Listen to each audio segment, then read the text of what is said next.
Now, I know I am a little bit late to this. Tokyo Xtreme Racer has officially released as of today a couple of weeks ago. But in this video, I wanted to give an update on my initial review on the game that I posted on my main channel. Because ever since then, a lot of things have changed. The game has received a ton of updates, and especially the full release did change things quite dramatically. So in this video, I wanted to expand on a bunch of aspects that I touched on in my initial review, but primarily also just bring up new points that I noticed as I played further along into the game. And as of now, I fully finished the career mode in the game. I did 100% of everything. I even got the true ending. I pretty much did everything there is to do in the game.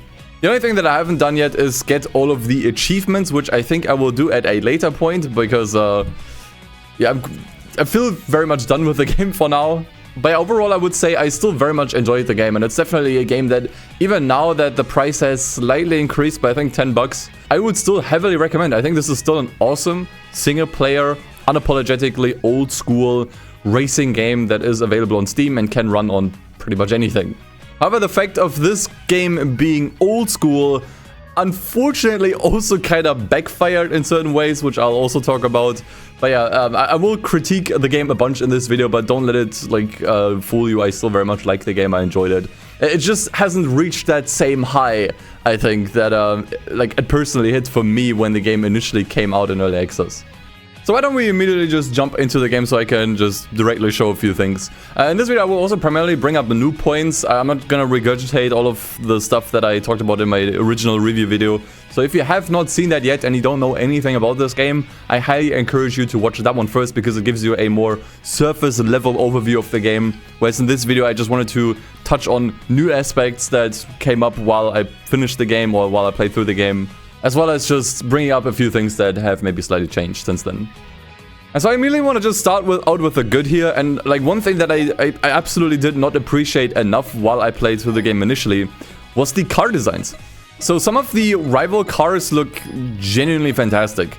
I mean, not all of them are bangers, I would say, but this is something I feel like I did not really appreciate enough in my original video, but it's just how many different car designs there are. I mean, I think there are around like 500 rivals in this game, which in return means they made around 500 designs, which is an absurd amount. And some of these look genuinely fantastic. Especially some of the boss cars, you can see like this one looks amazing.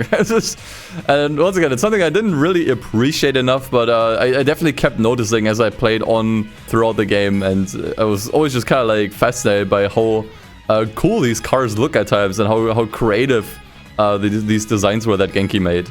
You even have wacky stuff like this one here, which is a Gundam-inspired car. Once again, I love this stuff, and especially once these auras start to appear. This is just fantastic stuff that I just kept me hooked pretty much the entire time, because I always wanted to see what the next rival car looks like. It's like it was a genuine motivation for me to keep playing, just to see what these cars looked like. And another thing that I also definitely want to highlight in combination to this is the story and all of the characters that drive these cars. So the story in this game, I would say, is very backloaded, I would say. Most of the actually interesting stuff and all of the drama happens in the last 2 chapters of this story. Like, for the most part, there isn't really too much going on. But once things do start to kick into gear, it is quite interesting. I'm not gonna like go into like any like major spoilers here, although I am showing like one of the final boss cars here, which I guess you could consider a spoiler, but I don't think it really is much of one. But I started to really feel attached to some of these characters here, which I didn't expect, considering, well, they're just faceless for the most part. But now they do exude a lot of personality, and as I said, there's a decent amount of drama near the end of the game as well. A bit of a love story that unfolds even. And it was just kind of nice to read through, and I think there's also like a bunch of like mini stories, so to say, like a bunch of mini narratives that are going on throughout the entire game. And it's something that also kept me quite interested, and yeah, I was pleasantly surprised by near the end, I would say. Which also leads to what I would say is a fairly wholesome true ending of the game. So there is basically a secret ending of the game, so to say. If you really beat absolutely every single rival in this game, there is a bit of a true ending, and then you know, a resulting cutscene from it that speaks a little bit to the players, like to us who have been around, you know, for all this time. And I thought it was super wholesome, and I was like, it's just cute, you know? One thing that I also would absolutely love to highlight, and it's something that throughout the early access phase I wasn't really able to truly test because, well, you could only ever play through this much of the game. But it's just that the sense of speed is incredible in this game, and it's mostly because the actual speed you can achieve in this game is insane. Now you can see the skyline that I have here, this R35, can reach way past 500 kilometers. It says 513. It can actually push way higher than that with nitros, and it is absurd.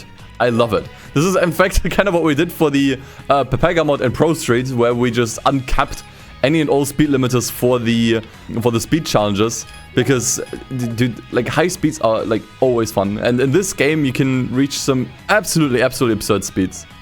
This should be really obvious once I start to approach the one gun here. So in the early access phase, I think the fastest car that you could realistically obtain was Melancholic Angel, which is the, I think the car is called Gloomy Angel, and the person who uses or who's driving the car is called Melancholic Angel. So that one was quite fast. It reached, like, I think a little bit over 300 kilometers per hour. These endgame cars, if you tune them right, are insane.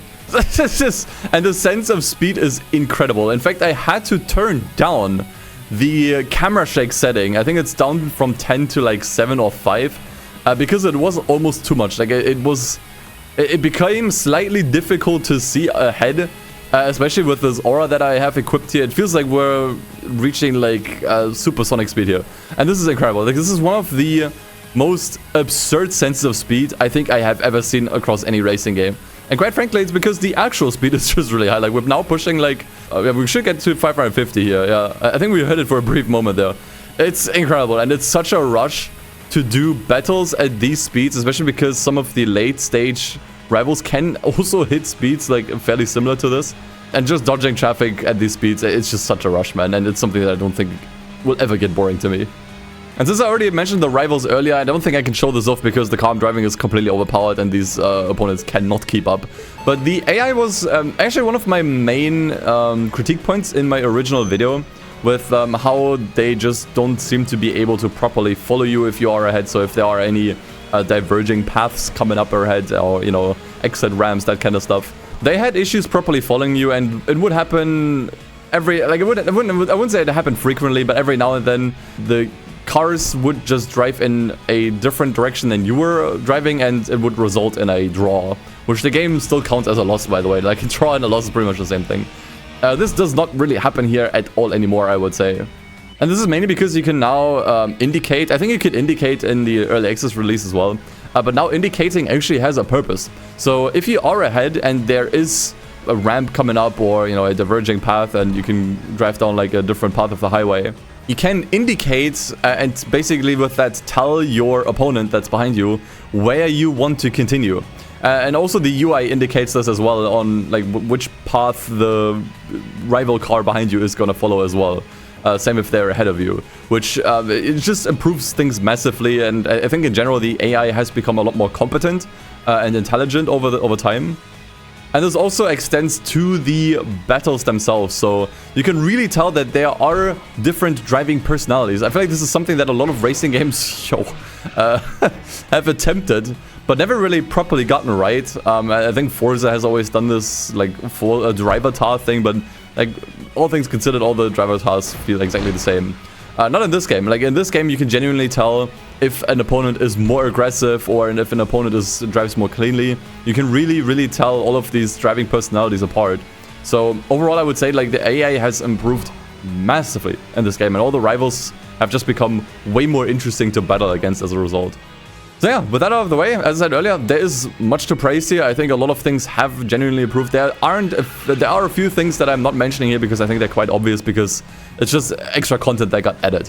So for example, they added a way to basically just circumvent all of the, or not completely circumvent, but to ease on the skill tree system a little bit, so that if you don't really want to interact with the skill tree, you can basically just unlock all of the skills automatically, and then you just have to, like, get the BP required to unlock it. But you don't really have like any level or progression gates anymore that you have to pass through.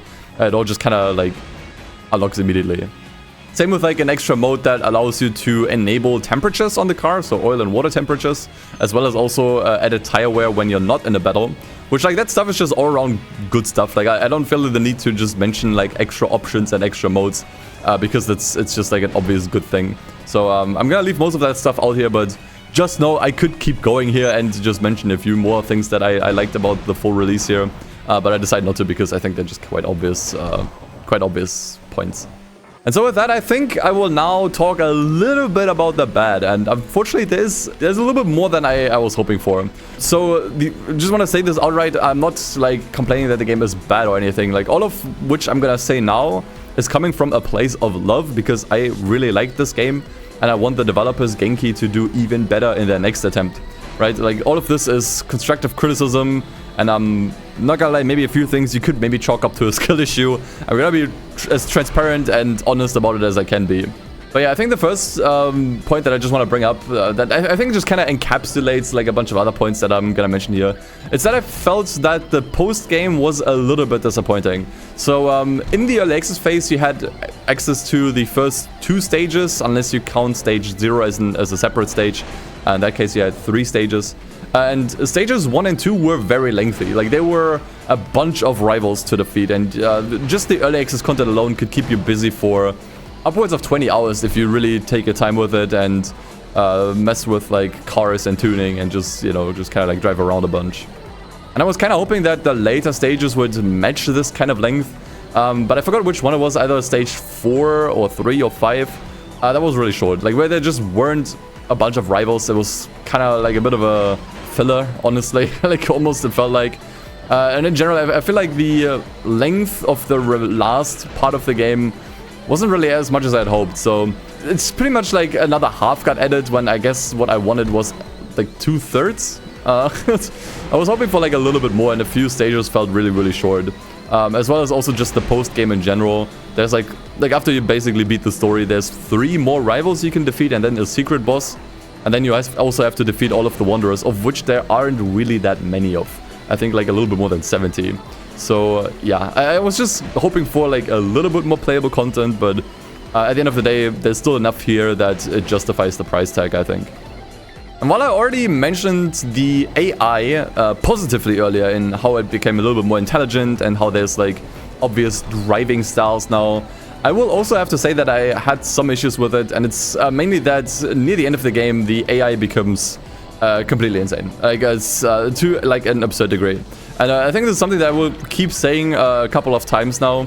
So while I appreciate this game being a little bit more old school and taking notes from old school game design from the PlayStation 2 era, which does work in its favor most of the time, I would say, when it comes to this game. Unfortunately, that also means they took a bit of the bad as well. And I think to that, I will have to mention the just blatantly cheating opponents. Like, opponents in this game, near the end of the game, blatantly cheat. And it's not even, they're not even subtle about it. So the main thing that they do is that they just have way more grip than you could ever even hope to achieve. So the Skyline that I'm driving here is based on a tune that I found online from someone who has actually spent a ton of time tuning cars in this game and making sure they drive as good as possible. So as far as grip goes, this is as good as it gets. In fact, this is genuinely, I think, with the Lexus LFA, the best car in the game for endgame.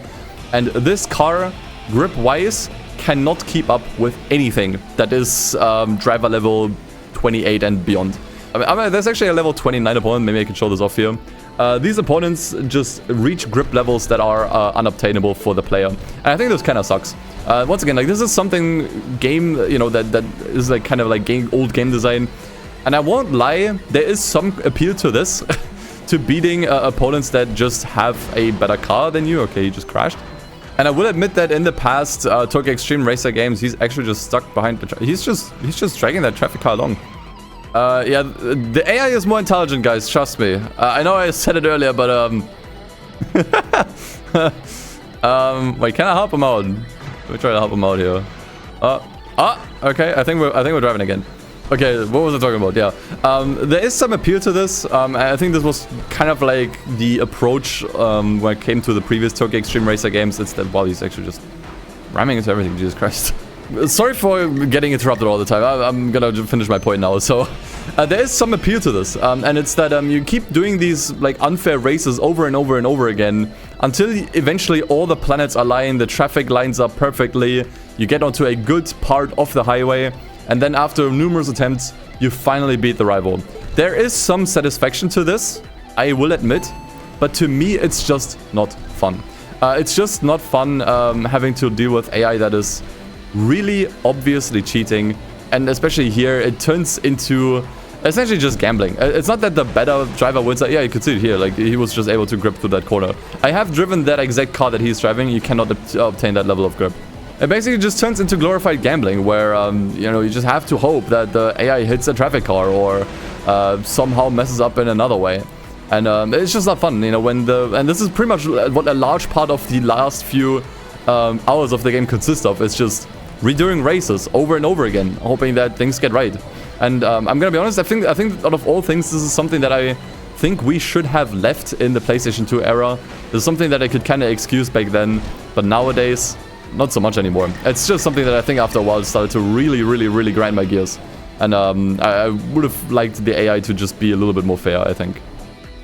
In fact, initially I struggled a ton in this game, and it's because I bought the wrong car as well. And this basically leads me into another point. So I basically played through the main story, like not the true ending, but the main story of the game in this Fair Lady Z, the RZ34, because, well, it's one of my favorite cars and I want to use it.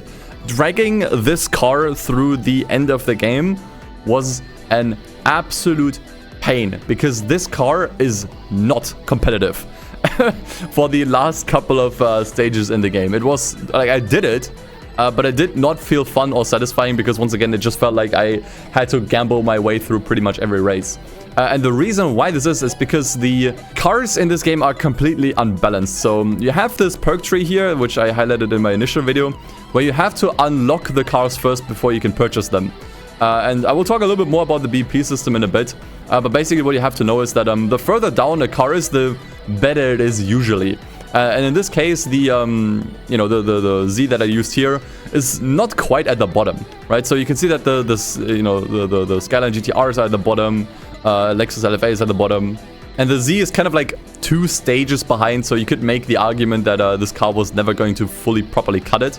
And I, for the record, don't expect something like a Copen or a Mazda MX-5 to still be competitive endgame. But what does suck is that you are literally just limited to either the GTR or the LFA if you want to have a smooth endgame experience, a smoother late game experience.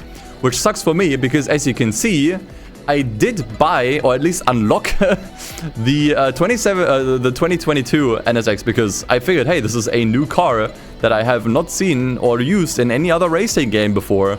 I would love to try this one out. Well, it turns out this car sucks. It's really terrible. And it took me a ton of perk points and a ton of money to unlock, which in return limits my options to pivot to other cars and other opportunities here. And although this car sits basically neck and neck with both the LFA and the Skylines, it is just so much worse. I tried my very best to make this car usable, but it just is not. It is just infinitely worse than both of these cars, to the point where I was genuinely better off using the Z, which is just not how it should work. Like, once again, this car is insanely expensive, took way more perk points to unlock, and it is not better than the Z I was using earlier. Instead, what I should have done is pick either the LFA or the GTR, and these are basically your only options if you want to, again, have a smooth experience in the late game, let alone get to the true ending. I think for the true ending and the last few Wanderers and bosses, you have to use the GTR or the LFA. There are no other options here. But of course, it's something that you wouldn't really be able to know. I couldn't have known that this car, for example, the NSX, will always just be kind of slow compared to the other cars, because while I can see the speed metric here, like it says 390 here, it's not that much worse than, let's say, for example, a Skyline. Like, sure, it is behind, but the main problem with this car wasn't just the speed, it was also just the grip, because this car is also insanely heavy, which I can't see. I can't see the weight of this car until I unlocked it. And this was also just kind of like my main problem with this perk tree. A lot of people complained about this already in the early access phase. In the early access phase, I did not have that much of an issue with, because there was still enough BP to just unlock a bunch of car trees. And you can see here that I barely unlocked any of it. There's entire brands that I did not even touch. So I unlocked the Yaris here. I unlocked like a small bit of the Toyota tree, a bunch from the Nissan tree, more than I initially wanted, honestly, because I went down the Z tree until I realized the Z tree, or like the Z isn't good enough. So I had to go all the way back and unlock the Skyline tree, which took a bunch of BP. And then I also unlocked a bunch of Hondas here, which left me with not much left. And in fact, a lot of my playtime was just farming BP, like all of these like skill points, just so I can unlock more cars. So I had to grind opponents that I've already beaten for several hours just to try another car in hopes that it is better, which was not great. And I think in general it just kind of shows that this BP system, I don't think has improved much, if I'm gonna be honest. Like, while you can at least now farm BP, like in the early access, the amount of BP you could earn was limited because you wouldn't get any more BP on rivals you've already beaten. You now do. But unfortunately, they balance this in a way where now BP is... basically, everything costs a ton. Like, basically, all of these upgrades that you can see here, I didn't even unlock all of these here. Or any of these here. Because, honestly, there's just not enough to really experiment with this. And I think this is also really obvious if you just look at some of the active skills here, like these here. You just never get enough BP to really, like, experiment with all of these active skills. It's something that you kind of have to leave for New Game Plus, which I think kind of sucks. And also, the problem with this entire, like, active skill thing here is that, quite frankly, most of these are just really useless. Like, there are very few that I think in combination can make you really overpowered, where you can basically almost instant kill or, like, just outright instant kill a bunch of opponents. I actually opted in to not do, because I feel like once you start to do that, you're not gonna have any proper battles in the game anymore. So for example, what I did like is the self-love skill, where you can actually recover some of your SP from doing like near misses and clean cornering drifts. And with that, I was actually able to do some absolutely absurd comebacks, which was super fun. But aside from this and also the other ones, there's just a bunch of skills here that are completely useless because they are way too situational. So there are skills here, for example, that only work if you're from, doing a battle from the parking area, for example. Or if only very specific circumstances are met, like very specific conditions are met. All of these skills are kind of useless. In fact, I would say most of these skills here are kind of useless. Which kind of sucks because it makes it kind of irrelevant, or rather even impossible, to really experiment with these. And even if you do have the BP, there isn't really much reason to experiment with these, because there will always be a bunch of skills that are just outright better than all of the other ones. So when it comes to like the entire skill tree system, the car balancing and the BP, I don't think it was much of an improvement, unfortunately, and I wasn't really a big fan of it. And obviously it wouldn't be a Tokyo Xtreme Racer game without a whole bunch of Wanderers. And I will say, for the most part, I do enjoy the Wanderers. In fact, I will actually go out of my way and say I enjoy the Wanderers that require you to use a specific car the most, despite how hard it is to grind for them and to upgrade them. Because at least those give you a reason to experiment with other cars, even if you're just using them for one battle. What did annoy me about the Wanderers, unfortunately, was that some of these unlocks are still a little bit too obtuse. And once again, this is a bit of a Tokyo Xtreme Racer classic, and this game already is a lot better in that regard than the PlayStation 2 games, where some of the unlock requirements are so absurd, you would never unlock them without a guide. I would say this still applies to a few Wanderers here. However, I think there's a couple of Wanderers here. It looks like I'm actually missing one, which is interesting. Oh, this might actually be the DLC they added, never mind. But that being said, there are still Wanderers here that are fairly obtuse. In particular, I remember there was one Wanderer that only appears if you have beaten a specific rival 5 times and applied a certain sticker as well on top of it. And in order for this rival to even spawn, so once again, I had to beat another rival 5 times to even get the Wanderer to spawn. And getting this rival to appear on the expressway took an absurd amount of time. I think I must have wasted like around 50 in-game days just entering the course, seeing if it's in this like a long list of opponents here. And if it wasn't, entering the expressway somewhere, waiting for the loading to finish, then going back out, waiting for another loading time to finish, and doing all of that over again for like 50 times. It must have taken at least half an hour, which just consisted of me just like going in and out of the map. This can easily be, well, quote-unquote easily, I'm not a game developer, but it seems like an easy fix if they just let you skip days from the garage, or maybe even skip to specific weekdays in the garage, because I know there's certain Wanderers, certain rivals that only appear on certain weekdays. So an easy quality of life improvement that they could still add now as a post-launch patch is to just have a button somewhere, like maybe next to intercourse or up here, where it just allows you to skip to a certain day, up to 7 days, for example. But moving on here, I think another point that I want to bring up, and I don't think there's much of a controversial point, it's that the audio in general of this game isn't really great. This was something that I already kinda sorta noticed in the early access phase, but I was hoping that they would at least improve the audio in a few places, or that I would just not notice it as much after a while. In fact, it's quite the opposite. They didn't really improve it. In fact, some of the new cars that they added sound quite bad. In particular, the LFA doesn't even sound anywhere close to what it sounds like, which is kind of a crime, given that, I mean, it's an LFA, you know, it has a very distinct sound. But same also goes for stuff like the rotaries just not sounding right. And in general, I would say very few cars here sound good, if I'm gonna be honest. But it's because you are hitting top speed for pretty much the entire time, especially near the end of the game, where the rather poor engine sounds become even more annoying.